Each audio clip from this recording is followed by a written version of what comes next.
Alam nyo, nung bata pa ako, ang pangarap ko, pumogi at pumuti.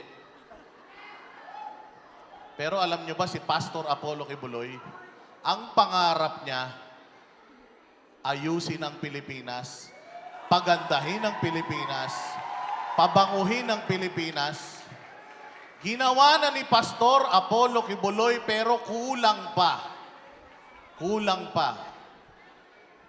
Kailangan natin siyang ilagay sa Senado para yung pera nyo, mapakinabangan nyo.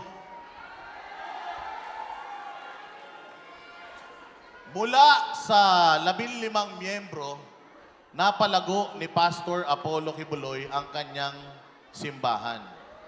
From 15 members to 7 million worldwide.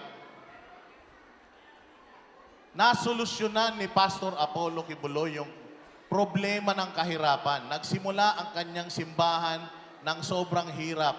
Dinala kami dyan sa Tamayong at ipina-visualize sa amin anong itsura ng Tamayong noon.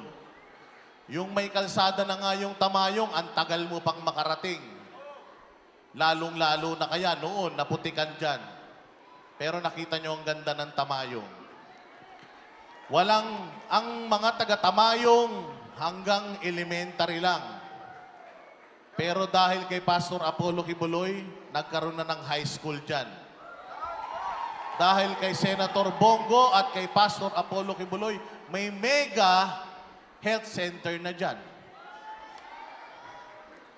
Ilang taon na ngayon pa lang nangyari yan. Kung hindi pa dahil kay Pastor Apollo Kibuloy, hindi pa sana mangyayari yan.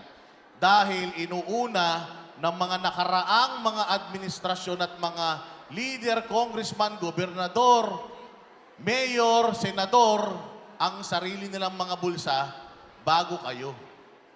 Kaya kung gusto ninyo ng grupo na ang priority kayo, iboto ninyo itong PDP laban. 10 lang yan. Pati si Dr. Erica Mata kasama dyan. Taga Davao din yan.